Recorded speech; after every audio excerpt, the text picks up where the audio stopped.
Quisiera brindarte un gran y cariñoso saludo en el nombre del Señor Jesucristo. ¿Debemos guardar las fiestas levíticas? Los cristianos, que guardamos a veces muchas otras fiestas, fiestas nacionales, fiestas globales. eh, el Señor es Dios de fiestas. El Señor nos invita a una gran cena, temas para dialogar. Quizás es la primera vez que estás escuchando. Esto es parte de una serie temática, de una serie de temas relacionados con tener un diálogo y una conversación y que podamos escucharnos, porque muchos hermanos dan argumentos para mostrar la vigencia de alguna de las fiestas. Existe un grupo de cristianos que hace énfasis a tres de ellas. Eh, Hemos puesto el ejemplo de Pablo, hemos puesto el ejemplo de Cristo, hemos puesto el ejemplo de los primeros cristianos. Y queremos hacerlo con respeto y con amor, no para disgustar a nadie. Eh, a lo mejor el tema ya te parece claro, pero porque a lo mejor ya el Espíritu Santo habló a tu corazón, pero hay personas que necesitan más, necesitan más fundamento, necesitan que se les mencione más veces o que se les recalque más de una oportunidad el tema. Hoy día quisiera hablar sobre la iglesia y la fiesta de Pentecostés. Hoy día muchas iglesias se llaman iglesias pentecostales. Hay muchas iglesias que se llaman iglesias de Pentecostés. Eh, Acá en nuestro país le llamamos iglesias pentecostales a un movimiento carismático importante de cristianos. Y en otros países de Latinoamérica ellos se llaman, somos iglesias pentecostés o pentecosteses. Van hacia el mismo sentir, apuntan hacia la dirección de estar unánimes en el Espíritu Santo para manifestar los dones del Espíritu y a veces quieren sentir y vivir una experiencia con el Señor, pero en el culto, sin lo- eh, mostrar los dones del Espíritu en una reunión semanal o en dos o tres reuniones semanales dentro de la congregación y no reflejar la vida. eh, yo creo que el Señor lo que quiere es poner el fruto del Espíritu Santo en nuestro corazón, para que podamos reflejar el amor, la bondad, la benignidad, la paciencia, la paz, la mansedumbre, la templanza. Eso es lo que quiere el Señor. ¿Quiere capacitar a su iglesia con los dones espirituales? Por supuesto que sí. Tenemos una serie de temáticas relacionadas con el Espíritu Santo y varios de esos mensajes tienen que ver con los dones. Y hay dones que son para capacitar a la iglesia. Los dones no son para que tú seas fortalecido, son para que tú puedas fortalecer al cuerpo de Cristo. Es verdad, tú y yo somos un templo del Espíritu, pero el Señor quiere que crezcamos en otros. No tiene sentido que yo crezca solo, que no crezca mi familia, que no crezcan las personas que me rodean, que no crezcan las personas que quiero, que no crezca mi congregación. Sería absurdo.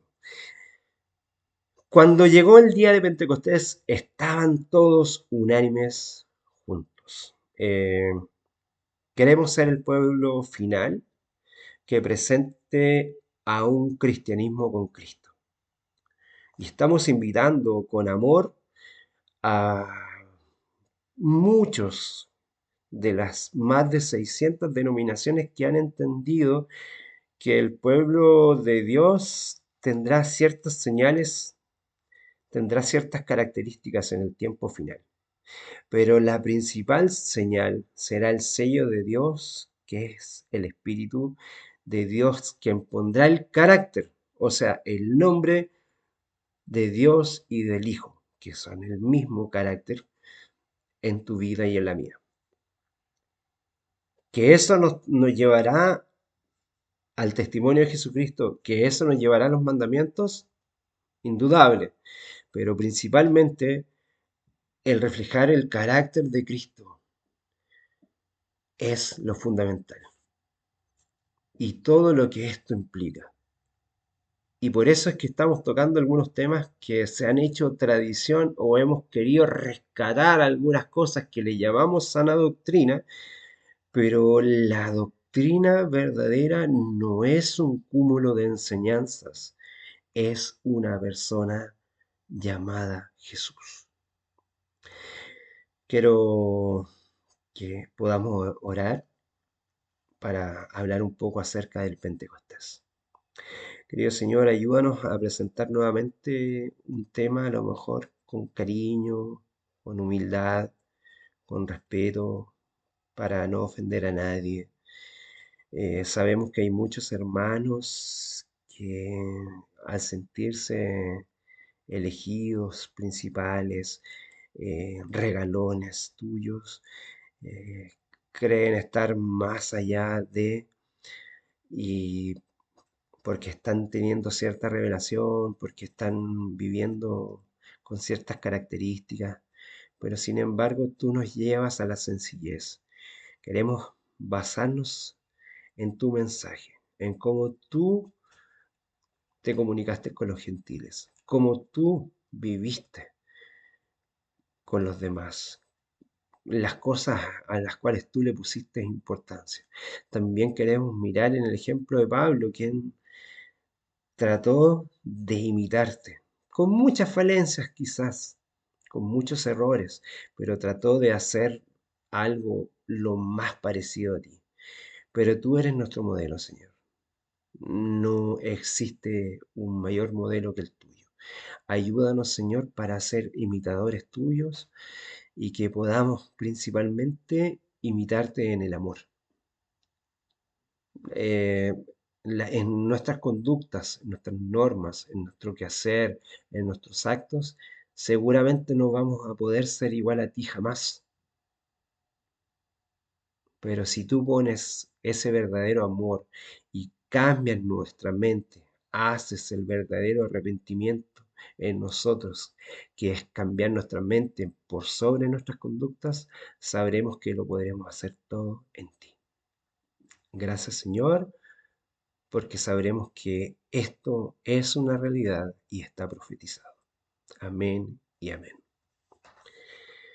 Bueno, eh, hablando un poco acerca de esta fiesta que se celebraba en el día 50, en el 50º, después del día siguiente al sábado ceremonial, Levítico 23:11, como ya hemos hablado acerca de este tema, vamos a ser bien breves en relación a esto.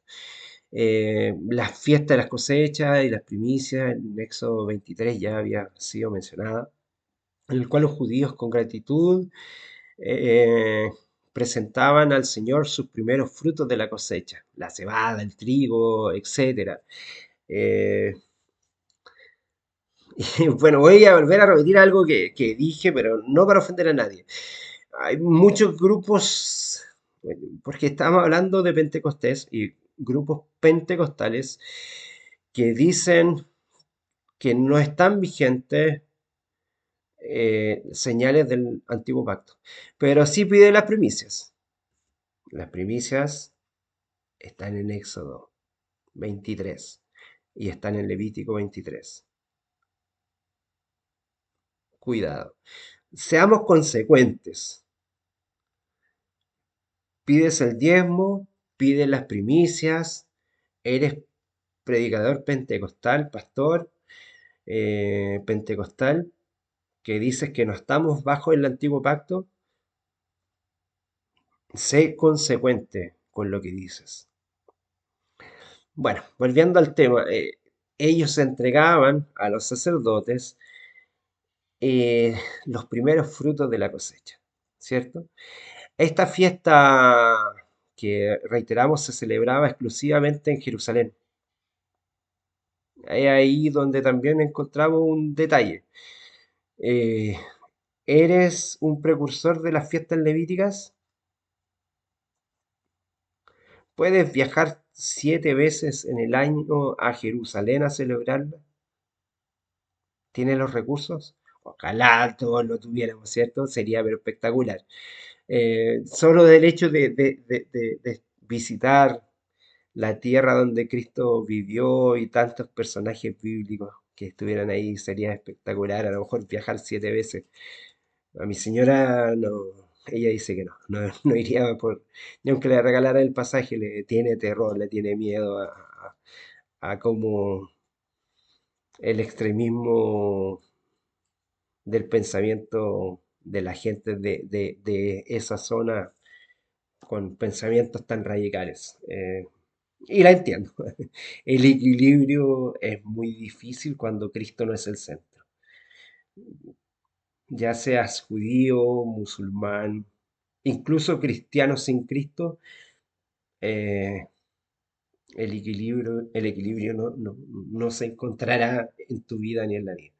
Bueno, esa fiesta, como ya dijimos, se celebraba solamente en una unanimidad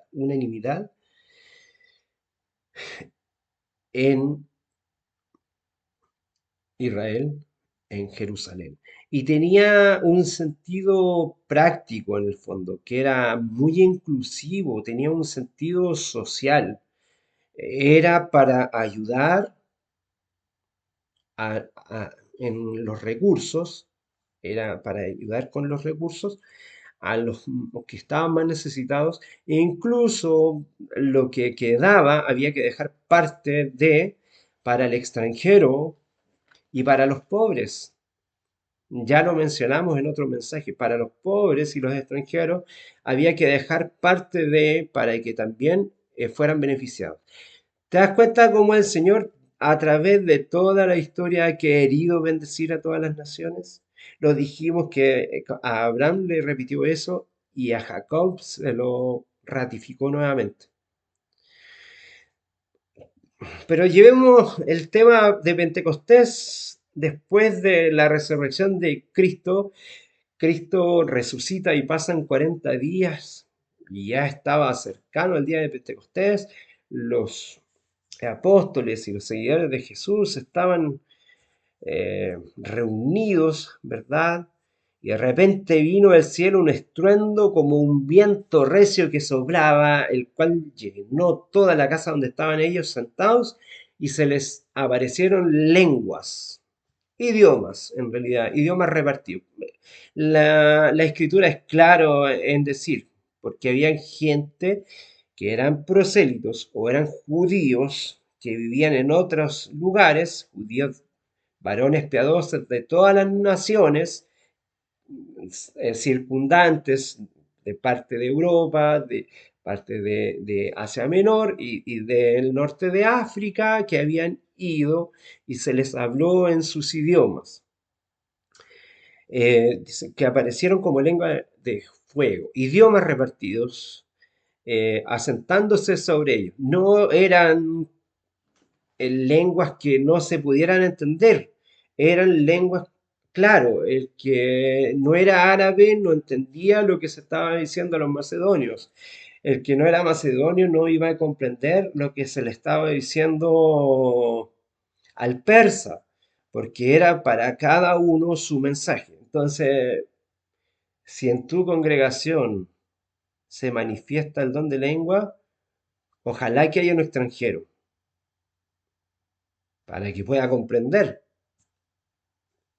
creol por lo menos, eh, portugués, si alguien está visitando tu congregación, inglés, ruso, alemán, alguien que pueda comprenderlo y que diga cómo si esta persona es latinoamericana, cómo está hablando en mi idioma, en mi idioma natal. Eso fue lo que ocurrió. Dice que moraban en Jerusalén judíos varones piadosos de todas las naciones bajo el cielo. Obviamente ellos, el hecho de ser judíos, ya hablaban y entendían el hebreo, pero qué mayor privilegio que te hablen en tu idioma para tener una mayor comprensión. Y ellos dijeron, miren, ¿no son estas personas galileos los que hablan? Es como decir,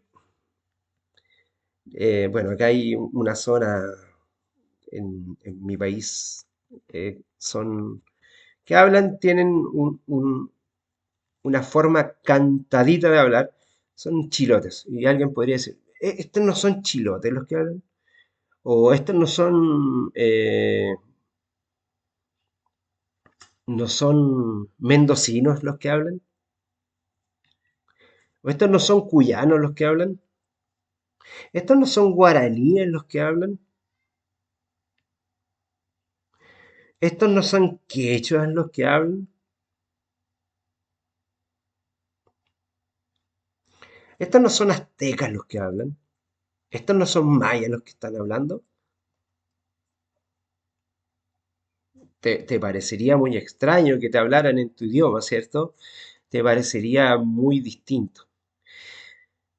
Eh, co- entonces ellos preguntaron, ¿cómo entonces nosotros podemos oírlo en nuestra lengua en la que hemos nacido? Eso aparece en Hechos 2, del versículo 2 al 8.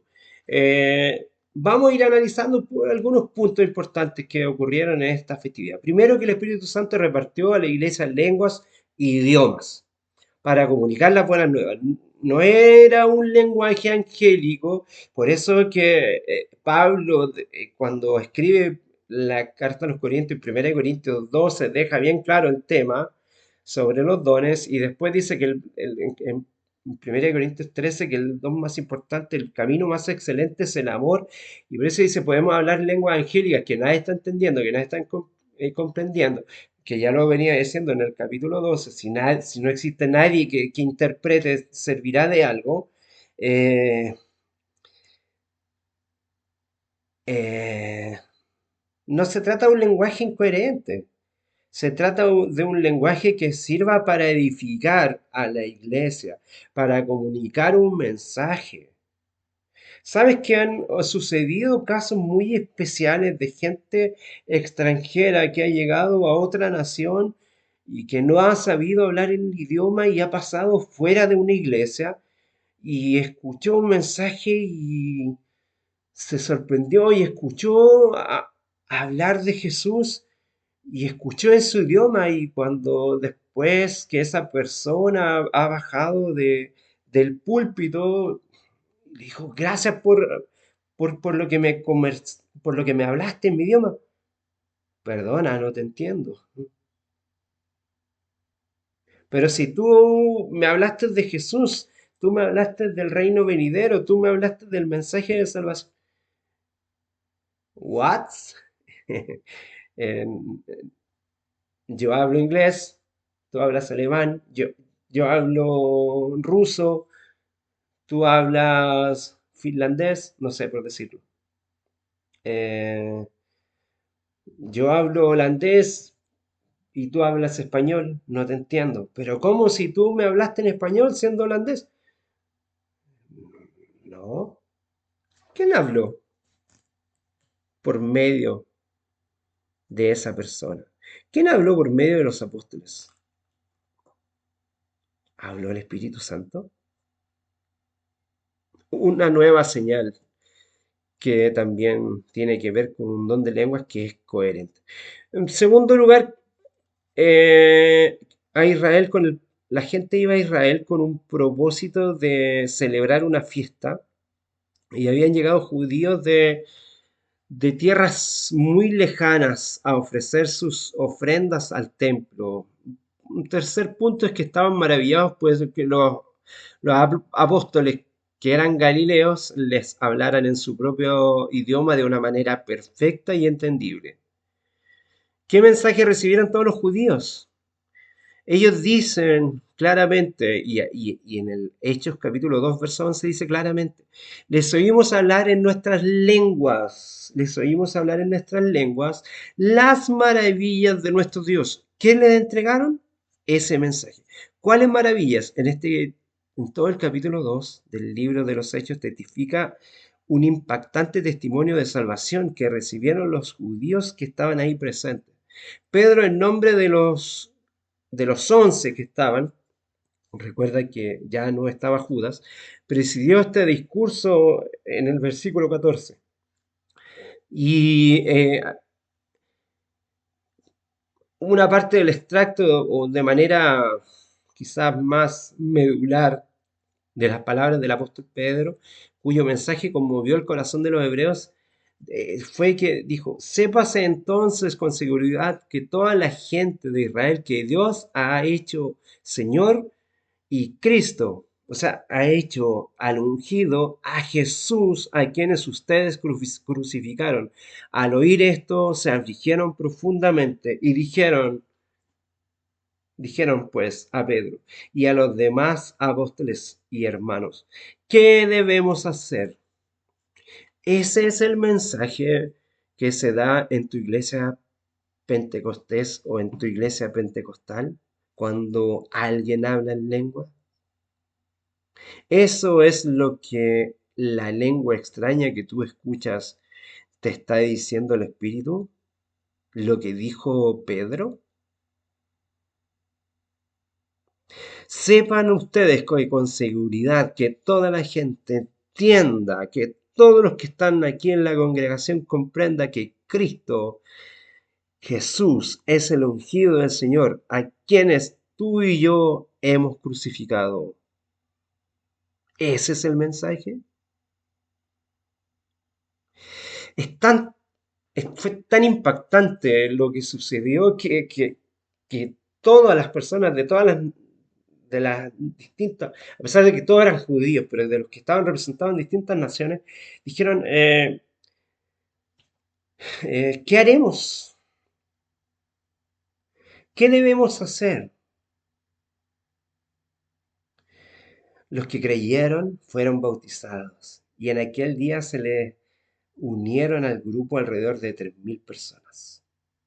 Fueron bautizados en agua, 3.000 personas. Mira dónde estaban.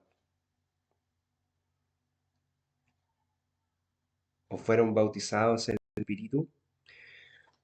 No me voy a meter en ese tema, pero este es el perfecto símbolo de las primicias, la fiesta de Pentecostés. Ya no eran frutos ni trigo que tenían que llevar como presente al Dios eterno, sino que las primicias eran almas. Las primicias que tu pastor pentecostal tiene que recibir no son los frutos que tú apartes todas las semanas o cada mes o cada tiempo de cosecha. Son almas arrepentidas para unirse al cuerpo de Cristo, para ser parte del pueblo del Salvador, para ser parte del pueblo del Señor.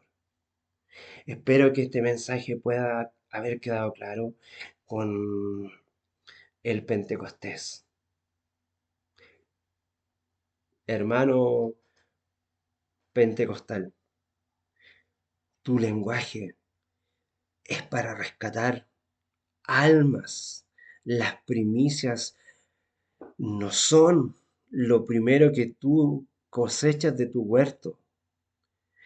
Son almas arrepentidas con el mensaje que los apóstoles entregaron en la persona de Pedro. Este Cristo, este Cristo que hemos matado todos, era el Hijo de Dios viviente, era Dios con nosotros. Arrepiéntete, vuélvete a Él, cambia tu mente, cambia tu mente por la mente de Jesús para que seas sellado en el Espíritu. Que el Señor te bendiga profundamente. Gracias y paz.